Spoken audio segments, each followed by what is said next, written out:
Welcome to today's expert webinar, Embracing Your Core, the Journey to Authentic Self-Confidence. Brought to you by Get Abstract. My name is Ramona Mancinetti. I am your host for today's session. I see lots of emojis coming in. I see lots of comments from where you're joining. Thank you so much. Welcome again. I have dropped a question for you in the chat. I'm making that my habit now. Every time we are having a webinar, I will send you an initial question to warm you up. So today's question is, what would it mean for you to have unshakable self-confidence? And while even more people are coming in and you can start thinking about what it would mean to you, this unshakable self-confidence, please take a moment to welcome a conversation partner of today, Giovanni Dienstmann. Hi, Giovanni. Hi, Romana. How are you? I'm great, despite all the technical hiccup that we had so far. And I want to mention something to our audience. Giovanni is joining us today from Brazil. So he was unfortunately present in Porto Alegre for the big flood which happened last week. And I'm so grateful, Giovanni, that you're safe, that you can be with us today. Thank you very much. We appreciate it a lot. And, I was thinking you must have real self-confidence. Like yesterday, you told me you're leaving the city, you're leaving the flooded area. Still, you think you can do the webinar. So I guess your self-confidence is really unshakable. And we will talk more about this in a minute. Thank you, Romana.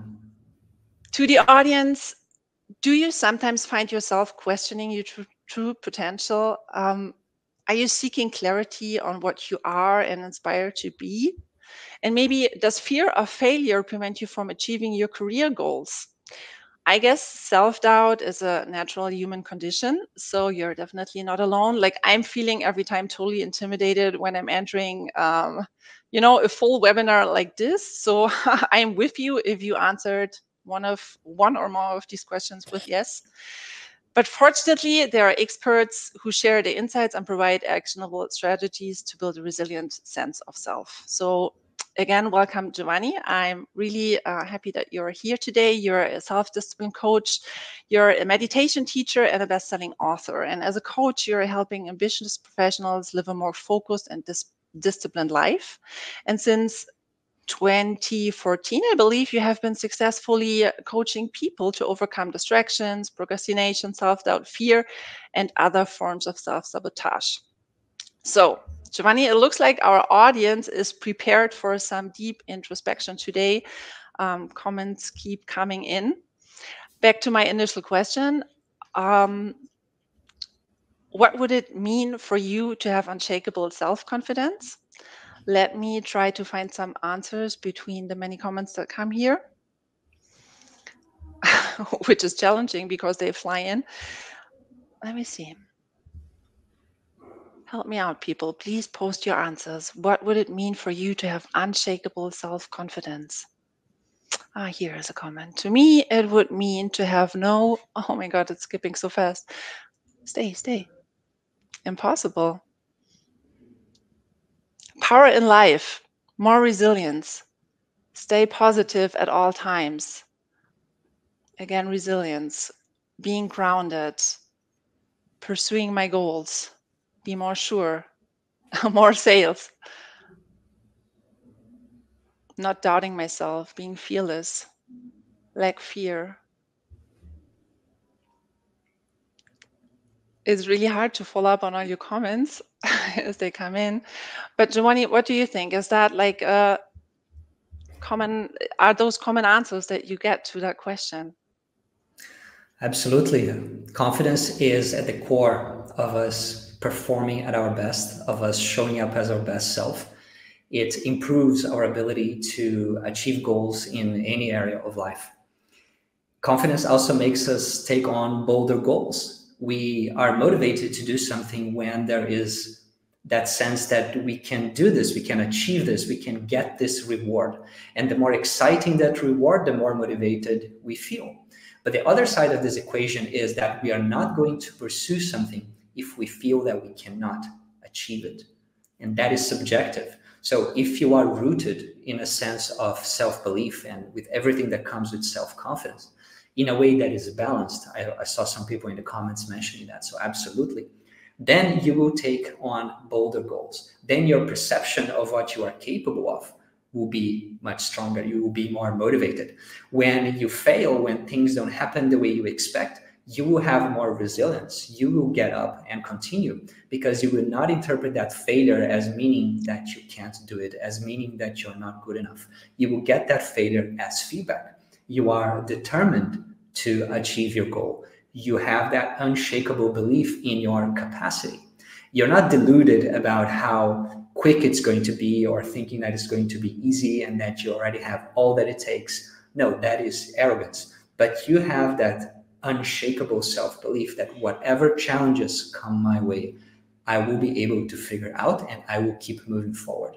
So that is the key power, if you wish, that a balanced sense of confidence gives us.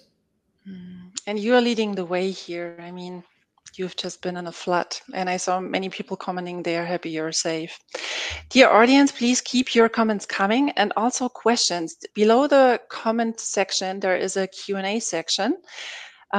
Please insert your questions at any time of the session, and we are going to answer as many questions as possible. Giovanni, we've last spoken, I think about 1.5 years ago, in the context of mindful self-discipline and developing focus. And in the meantime, you've changed your online presence from Live and Dare to highermind.com, and you published another book, which is called Wise Confidence. And it's a roadmap to self-transformation. So please tell me the story behind it. What happened in your life? What made you make these changes? So I was always focusing my work all around self-discipline. And there is so much more around self-discipline that I wanted to write about, including focus, which is probably going to be my next book, including self-confidence, which is this book that I've just published. And I realized that the idea of self-discipline, even though in my mind and technically speaking is the core of all of these changes, it's not obviously so for new people. So I felt that my brand, my work needed a new umbrella. Also, the idea of self-discipline does not bring necessarily positive associations for some people. So I changed from mindful self-discipline to higher mind, because at the end of the day, the key of personal development is self-mastery. And the metaphor that I use here is a very ancient metaphor from meditation books in India, which is our body is like a chariot, and it's moved forward by the horses, which is the lower mind. And then there is the charioteer. The charioteer is guiding everything, or he or she should be guiding everything. And the charioteer is the higher mind. So the objective, the purpose, the key thread of personal development is to develop this higher mind, so that we are living in a way that is more purposeful. We are living in a way that is aligned with our values. We are practicing self-mastery. If the charioteer is not in control, then the horses are just going to move wherever they feel like moving, and you will not get to your destination. So that is the core metaphor of my work. Okay. Before we get into the how and what of your work, why is self-confidence so important personally and professionally? You already alluded to it, but can you get really to the core of it? What are the benefits? The way you feel about yourself is broadcasting a message to everyone around you. That message happens through the things you choose to say and do, the risks you take or don't take, the goals you're pursuing, your body language, the way you move, the way you speak. Everything is broadcasting an image of who you are. So if you are doubting yourself, if you are second guessing yourself, if within you there is that fear of failure, that imposter syndrome, that I am not good enough, if that is at the root of your identity or personality, people will pick that up consciously or unconsciously. And that will limit what you can achieve in life. That will be a very low ceiling for your professional growth, for your personal growth, for relationships even. But when you are rooted in a healthy sense of self-esteem and self-belief, then you're sending a very different message. People will trust you more. It will be easier you will be more influential, you will be more persuasive, and that is necessary. These qualities are necessary in many lines of work. It will be easier for you to get a job, to perform well in the interview, to get promoted in your job, to attract the right type of partner in your life. It's at the core of everything that needs a human relationship. that there's a human element to it, confidence will be transformation. That's real superpower. There is confidence. Your book is called Wise Confidence. Can you elaborate a bit more on that concept? Like, how does it differ from conventional notions of confidence? An idea that comes from Aristotle is that the virtue is the balanced mean between two extremes.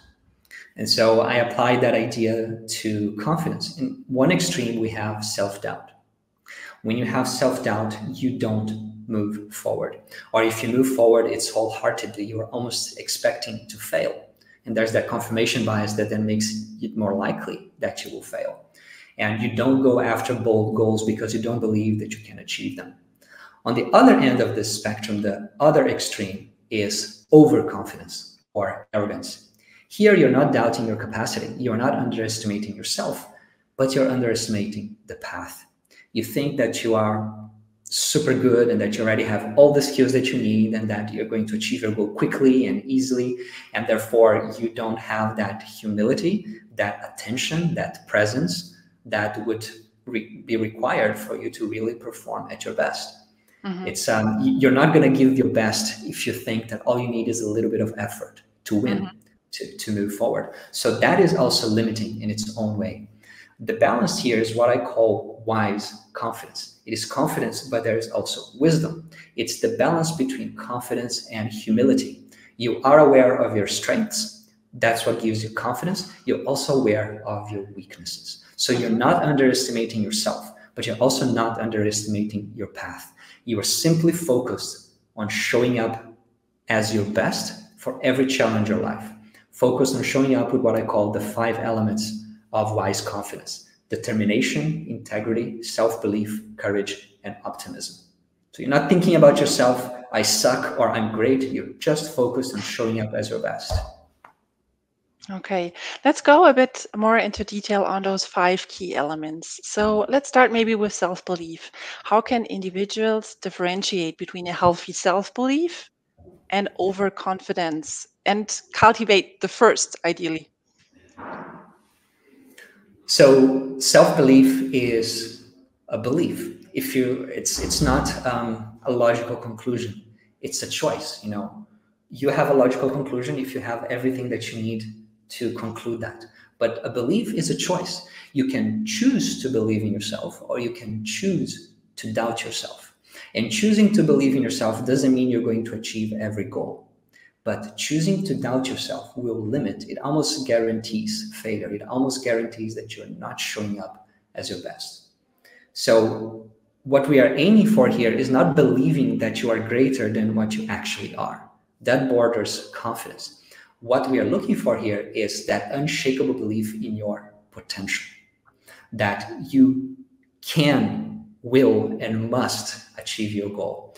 That if obstacles come up, you will eventually figure out how to achieve them.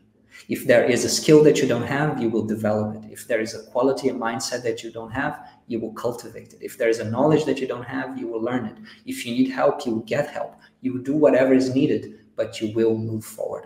It's that belief. And our mind, our identity is made of thoughts. And that's why if we believe in ourselves, belief is a form of thought. By the very act of believing in yourselves, you increase your capacity. Very good. Giovanni, let me throw in some questions from the audience because there are already tons of them. By the way, dear audience, you can vote for the questions to be answered. You can vote them on top of the line. And I'm just throwing in the first one, which has the most votes currently. How do you remain calm, collected, and objective without letting emotions override challenging engagement with stakeholders? So this is a skill So that is developed. Yeah, it's a skill that is developed, and meditation has, a big impact on developing this skill. One of the practices that I teach in the book is the power visualization, and that's a 5 to 10 minutes exercise where you imagine a challenging situation that you are about to face in your life, or maybe something that is happening that day. So perhaps is having an important conversation with your boss, with your major client, whatever. And in that visualization, you see yourself having that conversation, and you make it as real as possible, feeling yourself to be in that place. What are you feeling? What are you seeing? What are you thinking? And then you notice that when the stakes are up, something inside of you starts getting nervous or doubtful or anxious. But in your visualization, then you visualize that you remember to take a deep breath. And you remember to reconnect with yourself, to ground yourself, to remember your strengths, remember what you are capable of. And in a way, you don't know what you're capable of. You're capable of much more than you expect. But you reconnect with your strength, and you see yourself responding to that situation from what I call your ideal self, from your aspirational identity. So when you're doing this, you are creating that neural pathway in your brain that when this situation happens, this is now how I'm going to respond. Not that habitual way, not that conditioned way that is easy, that is emotional, but I'm going to respond by calming down, by recentering, and by remember what I know, remember what I'm good at, remember what I can do, and responding from that higher ground. Mm-hmm. You mentioned how we are capable of much more than we know about. And that also has to do with the concept of courage, right? Just getting out of the comfort zone, trying things we have never tried before. And courage, you mentioned it before, is also highlighted as another key element of confidence. I wonder, how can an individual cultivate courage in facing challenges, especially when dealing with setbacks and failures? Right. Courage and confidence is a two-way street. The more you grow your confidence, the more you will grow your courage, and vice versa. So you can work on either end, or you can work on both ends at the same time. So what is courage? First, let's talk about what is fear, perhaps. Fear is a natural response to threat. It could be a real threat, in which case fear is functional and helpful as a survival mechanism, or it could be an unreal, an imaginary, an exaggerated threat. And then fear can hold us back severely in our life. Now, courage is our willingness to move forward even in the face of fear. That your lower mind, the horses, are telling you, hey, there may be pain if you do this. If you have that conversation, you may experience rejection, you may experience failure, there may be loss. You don't know what's going to happen, and the unknown is a big fear for most people. So there is that voice inside of you. Your lower mind is telling you that you will likely experience some pain if you move forward. But then your higher mind is telling you, I know, but this is more important than the pain. That my aspirations are more important than my fears. And I will move forward and deal with what comes. So you can see how this very act contains in itself both courage and confidence. The two of them are very related. There is so much unknown in life. You know, that's what happened in the south of Brazil where I was in. Like, nobody could have ever predicted that. There's so much unknown. You don't know what's going to happen. And that is the nature of life. It's always going to be like that. Now, if life is navigating the unknown, if that's the nature of life, then we have a choice. The choice is, how will you navigate the unknown? Will you navigate that from an identity of fear and anxiety? Or will you navigate that from an identity of courage and confidence? The choice is yours. And we can learn how to make a better choice if we were conditioned by our parents and by society to make that choice that is not helpful for us. Mm-hmm. Without you knowing it, you're already answering many questions that our audience has. I'm just, while you're talking, skimming through the questions. And I want to say thank you for opening up. Here's a comment which says, in my younger years, I knew what I wanted to do. But now my life has changed and I am a little lost. The question is, how do I figure out what my new passion is so I can grow toward this? Do you have any advice? Yeah. That is more a concept of the mindful self-discipline framework than the wise confidence, which is about, finding your aspirations. And it sounds to me that you're going through a transition in life. And a transition in life is a moment where there will be some pain, there will be some confusion, because you're letting go of the known. You're losing that ground under your feet. But it's also a beautiful time of opportunity. It's a time of emptiness in a way, and space. And you get to redesign yourself. You get to choose who you want to be in this new phase of your life. And it doesn't need to be a rehash of the old. It could be something completely different. It could be that there's something inside of you that wishes to express itself personally and professionally in a very different way. And perhaps now is the opportunity. So I would encourage you to spend some time thinking deeply about what excites you, what type of work you want to do. Even if you're not paid to do it, you still want to do it. What type of thing you're constantly thinking about and dreaming about. What type of passion or skill you have that maybe your friends say like, oh, this is quite easy for you, but it's difficult. Like, how for us it's difficult. How do you do that? So there are many different questions that you can use to help you figure out what is your essence, what is it inside of you that wants to express differently. Very nice. That makes me think of integrity. Could you explain which role integrity plays in building confidence? So when people think of integrity, most people think of honesty, and that's a good thing. And that's one of the aspects of integrity. But the way I talk about integrity in the book, integrity comes from the word integer, which means one. So having integrity means that you're being undivided. And when you're criticizing yourself, you're not undivided. You're having a war within yourself. When you are beating yourself up, when you're telling that that's going to fail, that you shouldn't do this, that that's dangerous, you are creating a division within yourself. So having integrity in this sense is essential for wise confidence, because when there is integrity, the whole of you is moving forward, which means that all your energy is available. Otherwise, it's a little bit like we are trying to move forward with the handbrake on. It would take a lot more energy, it would take a lot more fuel, and you would probably not go very far. And how can individuals work towards internal integration? Now that could be the work of a lifetime, right? So that is about self-knowledge. It all starts with awareness and self-knowledge. That if something in you wants to, quit your job and be a freelancer, or something in you wants to aim for being the company's director rather than just being the position that you're in. And there's another part of you that says like, that path is difficult. I will probably not achieve it. It's going to be embarrassing. Who am I to think I can do that? Then you need to go and dialogue with that part of yourself. Have that inner dialogue. Like, what are you afraid of? What are you trying to do? And these are the parts of us that are not connected, that are not aligned. They're often trying to protect us.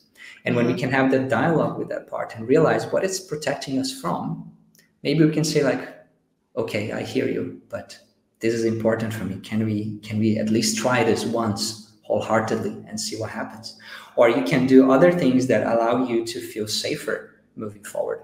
The ways of resolving these internal contradictions are as numerous or as infinite as the number of contradictions themselves. But the path itself, it all starts with awareness, understanding why the parts of you that are not on board, why are they not on board, and what can you do so that they come on board. When you say that this is or could be a work of a lifetime, does that mean that confidence automatically grows over time? Does that make sense? Is that like, I mean, Yes, you build it I up, know. obviously, but like, does it have to do anything with age? I think this is my question. And I saw that one also in our Q&A a lot.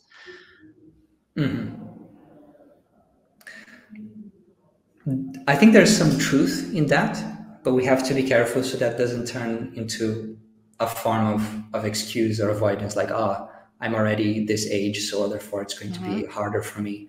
Or when I'm older, maybe it's going to be easier. It could go both ways. The truth is that confidence and courage are qualities. They are skills or virtues, and you can develop them at any time in your life. Our brain is plastic. There's the neuroplasticity. So even in the last day of your life, your brain is still plastic. Your brain can still learn new skills, and one of them being confidence, for example. Okay. I guess the more you try, the more you potentially fail. the more, like, the older you get, the more setbacks you might have had in your journey. Somebody is asking here, how do you stop past experiences from preventing you from being confident? So our past experiences, they have formed our current identity. They are part of our conditioning. And the spine of the work in wise confidence is to shift our identity to an identity that is more empowered, that is more positive, that is helping us move forward rather than holding us back. So the deepest answer to this question is that it's about changing your identity. Those events created a certain identity, but that identity is not your truth. That's something that can be quite eye-opening for many people. Your identity is not your truth.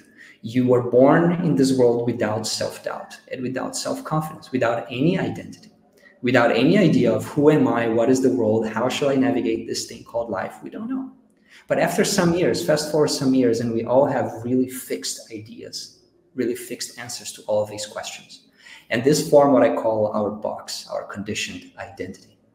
And many people will live their entire lives inside that box. But some people who are in the path of personal development will become aware that, wait a moment, this is not me. This is the voice of my dad, or I feel this way because this other thing happened in my life, which was horrible. And I overgeneralized this to everything else. And I've been living this lie. And a lie repeated 1,000 times feels like a truth. So when you start reflecting and realizing that who you are now and with all your baggage, including these past experiences, they don't need to define who you are forever. You can learn how to say, you know what, that is my story, but at this point, I'm changing this. You're not only the main character of the book. That's what I'm trying to say. You're not only the main character of the book, you are the author of the book. And in this process of wise confidence, I'm inviting people to become the author of their own lives. And in a story, maybe there's a point where the main character begins to change, where something happens. It's a line on the sand, and something begins to change. And then his or her fate begins to change as well.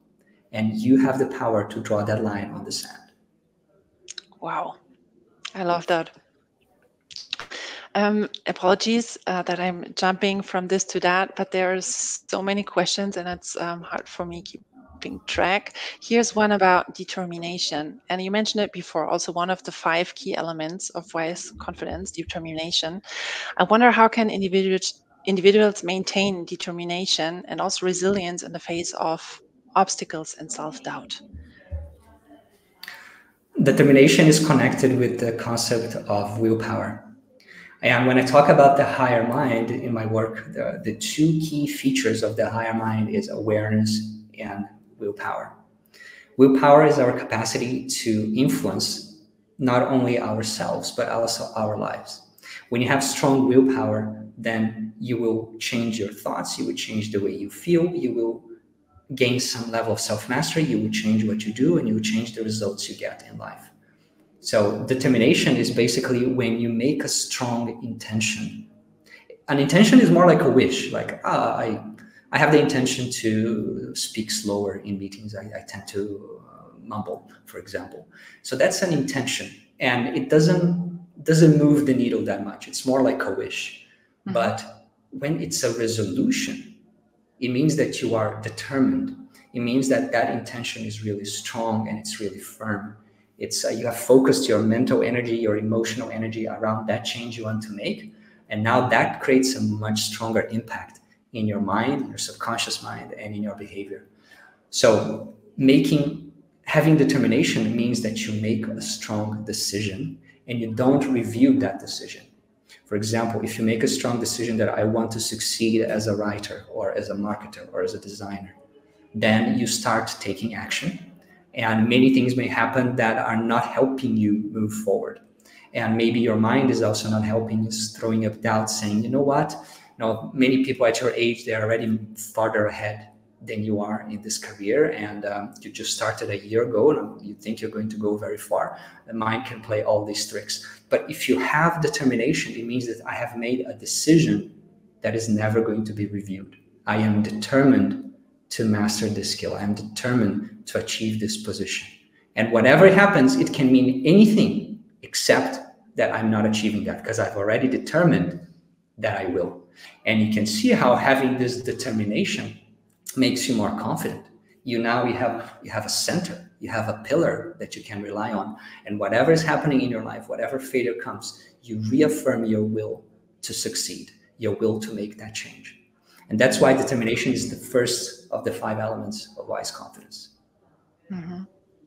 Speaking of the book, what I love about the book is that you have a lot of actionable advice in there, also many exercises. So this is a good point of the session to recommend to the audience to read the book. There is so much more in it. So it's really great. A quote from the book that I personally like very much is, self-confidence is about who you are at your core, not about your position in the social hierarchy or how you compare to others. And I think this is like what we tend to do also, like in a work environment. We tend to compare ourselves a lot to our peers, to people in, in same positions, and we start doubting ourselves. Are we as capable as them? Are we as professional? And you are basically saying, know who you are at your core and don't compare yourself. Can you please share some practical tips on how to rewrite your inner narrative to reflect your true self and also your aspirations?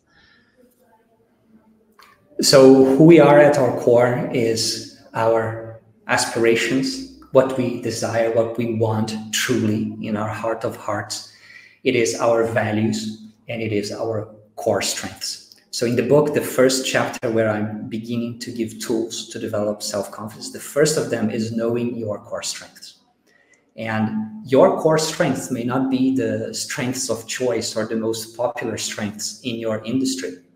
But if you embrace your core strengths, you will be able to make progress and to find your place in the industry successfully, relying on those strengths, because every person has a different set of strengths and want something else. Now, what prevents us from connecting with our strengths and really deriving power from that is, among other things, that we compare ourselves with other people. And that is, it's understandable that we do so, because our mind is capable of doing that and we're constantly measuring, but it's not helpful. It's not helpful to compare your process with someone else's end result. The person may have already put in more hours, more years, more efforts. They may be ahead of you, and you look at where you are now and what's possible for you and where they are, and you may feel like, I'm never going to get there. But if you are determined, you will, because that person also started somewhere. That person was also one day where you are now. And the difference is that they were determined, and so can you. So that is the mindset shift around comparing yourselves with other people or not. And then the other aspect is the rebuilding your identity, or creating your aspirational identity that I talked about. In the book, I talked about the power words. You select 3 words that represent your aspirational identity. They are 3 qualities or strengths that your aspirational identity has that would make a big impact in your life. And they are strengths that you don't have yet, but that you aspire to have. And when I do this work with coaching clients, some of the words that come a lot is discipline, confident, courageous, calm, playful, empowered, loving, empathetic, different words for different people. So you create a version of yourself in your imagination. You are conceiving of what your best self would look like. And you choose 3 words that represent that. So if you have those 3 words, it would make a big difference in your life and in you achieving your goals. And then from that point onward, there are some daily practices that you do to reconnect with your aspirational identity. But the path is that you will choose to think from that point of view. You would choose to act, to make decisions, to move forward from that point of view. So maybe you are an anxious person, but maybe your ideal self is not an anxious person at all. Maybe your ideal self is calm. Maybe your ideal self is centered. And so if you're practicing living as your ideal self, Then in a moment where anxiety would come up, you would pause and internally shift to that new identity. What does it mean to be centered in this moment? What does it mean to show up to this challenge as the new Giovanni, as the new Ramona, or what? Some people like to give it a different name to their new identity internally, and so that is the process. Mhm. Honestly, it's not an easy exercise. When I read the book, I tried it. Well, actually, it's so easy, and at the same time, it's not. I mean, try to find those 3 words. Is it allowed to change them throughout your journey? Yes, Mhm. and sometimes it's a synonym would mean a lot, and the one word doesn't. So, for example, maybe the word perseverance doesn't really mean much for you, but if you think of grit or diligence or resilience, and they're all kind of in the same meaning space, but it's important to find the actual word that sparks something in you. It's Mhm. not about the dictionary meaning of that word. It's about the word that gives you energy and feels like, yes, I want to be like this. This would make a big difference for me. Mhm. Yeah. Well, this is homework for our audience. um, a question, or like I saw it many times on the Q&A actually, about negative thought patterns and also the imposter syndrome. Somebody asked how you can overcome that syndrome. Other people ask, um, how can individuals deepen their self-awareness, particularly in identifying and shifting negative thought patterns?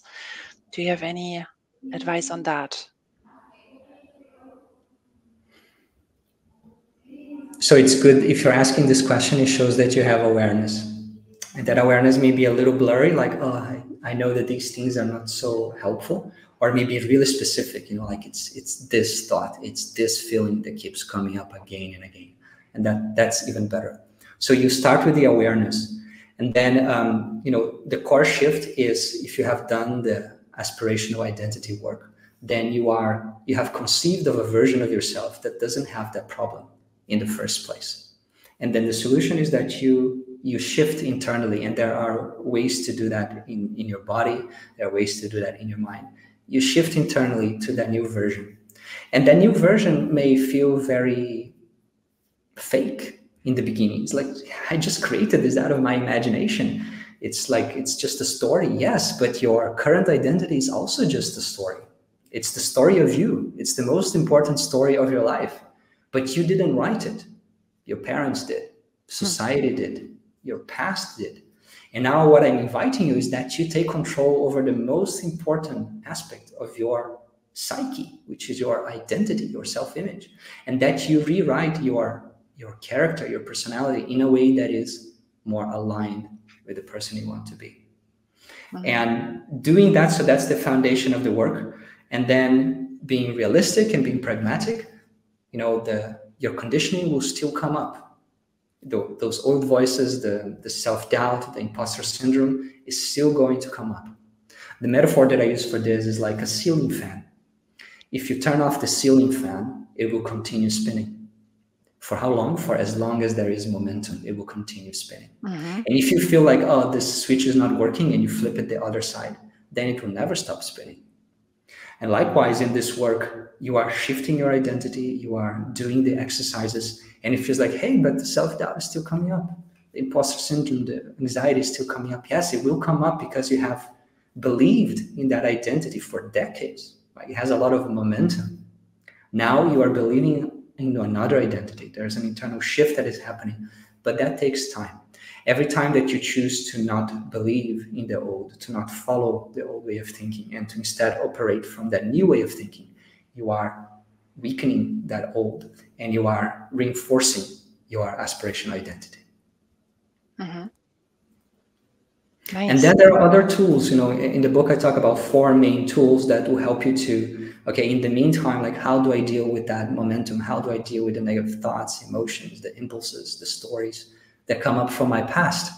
I talk about 4 main tools: mindset, witnessing, imagination, and embodiment. And so there are many specific tools that you can use, but briefly, mindset is about dialoguing with your thoughts, a little Mhm. bit like the cognitive behavior therapy style, where you prove to yourself that that thought is not right or is wrong or is based on untrue assumption, etc. Then witnessing is more the mindfulness tool where you just take a step back and you observe that, okay, the voice of anxiety is here. The story that I'm not good enough is here. You just observe that thought and you let it come and go without going into it, without believing it. And then imagination is where you use your imagination to deal with negative thought patterns, to dissolve them, and to create positive states. And there are specific meditations and exercises for all of this. And then finally, embodiment is a new-ish trend in therapy and coaching that has got a lot of momentum in the past couple of decades. And that is about seeing how do I feel in my body when I'm operating from that self-doubt space. And you may notice that you feel a little bit small and there's something that feels a little cold in your chest. Whatever is the emotional footprints of that state in your body, you become aware of that. And then you learn how to shift that state on a very physical level. So if self-doubt is feeling small and feeling cold in my chest, then let's now do the opposite. Let's now feel big and let's now create a sense of warmth in the chest. And when we do that, the associated emotion and state also change. Mm-hmm. Yeah. Giovanni, now we have been talking a lot about the individual person, but actually also a point that is emphasized in your outline is that you should surround yourself with supportive other people, like people who support you in your journey towards a confident self. And I saw many questions like that in the Q&A, like somebody was asking, how can I instill a healthy sense of confidence in my 5-year-old? Or somebody was asking, how can I support a colleague who is not overly self-confident? Could you provide guidance and an example maybe on how to choose the right support system for you to aid you on your journey towards confidence? And maybe an example from a corporate environment. You know, this is the only shortcut I know, both to self-confidence and to self-discipline, which is to surround yourself with the people who operate in that way, the people who have the qualities that you want to have. And it's not easy to find those people and then to surround yourself with those people. But, you know, it's very likely that there are many people in your friends group or in your family that are actively affirming and expecting you to be your old self, right? So it's helpful to first become aware of that, to diminish contact as much as possible, to know that that's their vision of me, it's not the new me. And then to surround yourself with people in your friends group, maybe your partner, if you're lucky, and people in your company who are thinking in the same wavelength, you know, who are in that journey of growth, of becoming the better version of themselves, of wanting to be more disciplined, more focused, more confident in their work. Sometimes people, you know, going through the same program or reading the same book or having certain meetings every week where they go through a checklist. All of this is helpful. Coaching and mentoring obviously is helpful because then you can select a person who, oh, this person has this quality that I want to develop. And then you can get mentorship. Another way that is powerful is mastermind groups, or actually any type of community. But mastermind groups in particular, where, okay, we are people who want to, you know, develop this particular skill around sales or around communication, around customer support, etc. And these are the principles that we believe in. These are the exercises that we go through. This is what we tell ourselves when we're doing the work. And then people are held accountable. Maybe they have weekly meetings or fortnightly meetings around it where they measure their performance against certain parameters that include those elements that they want to develop. And that's not about judging, it's helping you develop awareness. If you know that you're going to ask yourself, or that you're going to be asked about how did you show up with self-belief today, then your brain is like, oh, this is important, they're going to ask me about it, or I'm going to ask me about it every night when I'm journaling. Then your brain feels this is important, I better pay attention, I better put more energy there. So I'm not sure that I'm I'm giving you exactly what you want with this answer. It's not. It's about finding the people who are on that same space, who want the same thing, who believe the same thing, and that will help you become more like that. Oh, it's perfect. It makes a lot of sense. Thank you so much, Giovanni. I cannot believe how 45 minutes flew by. It was really a pleasure having you here today. Thank you also to the audience again for watching, for commenting, for your great questions, for opening up, being so vulnerable. We really appreciate it a lot. Check out the summary of Wise Confidence in the Get Abstract library. I also recommend read the book. It's really great. For more relevant content on today's topic, please check out our channels, such as personal development. There's more great content out there.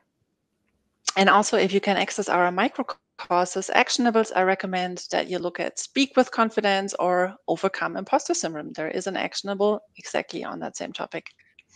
So watch out for the follow-up with the recording of the session in the next few days. And if you have questions, as always, don't hesitate to contact us at corporate@getabstract.com or get in touch with Giovanni directly at contact@highermind.com.